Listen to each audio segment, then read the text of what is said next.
Bonjour. Alors, après le lancement de la collecte des données, nous passons maintenant à l'étape suivante qui est l'analyse des données. C'est une phase clé, c'est où le travail de terrain prend tout son sens.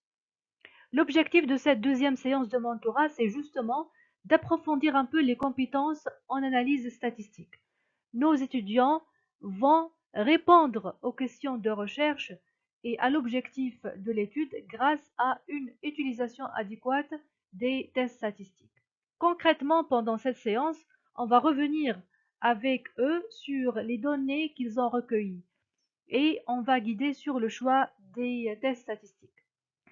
On va les accompagner dans l'utilisation des logiciels statistiques comme l'Excel, l'SPSS ou PSPP. PSPP, c'est la forme gratuite de SPSS téléchargeable sur Internet et il y a sur la plateforme des vidéos et des documents explicatifs sur ces différents logiciels. Donc, لهنايا علاش نخدموا فيه هذا الكل parce que faire tourner un test c'est une chose mais comprendre ce qu'il veut dire ce test c'est une autre chose. Pour simplifier, on peut dire que le rapport d'analyse se divise en deux grandes parties. Une partie descriptive obligatoire, on y retrouve la description socio-démographique et éducative de la population étudiée, par exemple l'âge, le sexe, le niveau d'études, la profession, etc. Et ensuite, la description par exemple, des habitudes de vie, par exemple l'activité physique, tabagisme, etc. On peut trouver une autre partie pour la description des paramètres de santé et une partie pour décrire la variable d'intérêt et répondre à l'objectif si l'objectif de l'étude est descriptif. Une deuxième partie analytique, non obligatoire, mais que nous encourageons vivement. L'idée, c'est de comparer certaines variables explicatives, par exemple, comparer la prévalence de l'insomnie par rapport à des facteurs comme le sexe, l'âge, etc.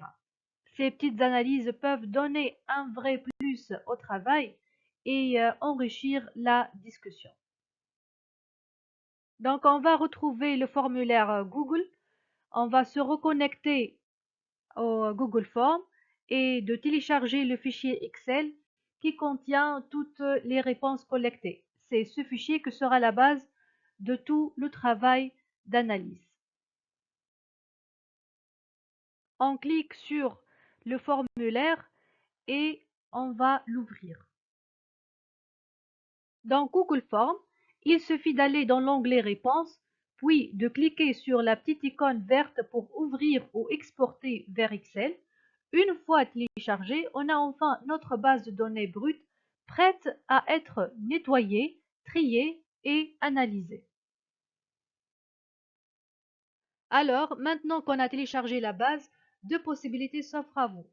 Soit vous travaillez directement en ligne sur Google Sheet, soit vous téléchargez le fichier au format Excel pour travailler hors ligne. Ensuite, il y a une étape essentielle, c'est le nettoyage de la base. Parce qu'une base mal préparée, c'est souvent une analyse impossible à faire sur SPSS. Il y a quelques règles simples mais fondamentales. D'abord, les noms de variables doivent être courts, sans caractères spéciaux, ni espaces. Par exemple, au lieu de sexe de l'étudiant séparé, on écrit sexe tiré par 8 étudiants. Ensuite, il faut remplacer les chaînes de caractères par des codes numériques, c'est-à-dire transformer le texte en chiffres pour que SPSS puisse les lire. Par exemple, pour la variable sexe, homme est remplacé 1 par 1 et femme est remplacé par 2.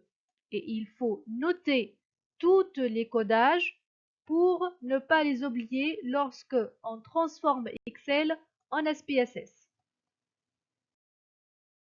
La fonction filtre sur Excel peut vous aider dans le codage de la base en sélectionnant les chaînes et les remplacer par les chiffres. Pour exporter une base de Excel à SPSS, on ouvre une nouvelle feuille SPSS, on clique sur créer une requête à l'aide de l'assistant de base des données et il est noté que l'interface peut différer un peu selon les versions.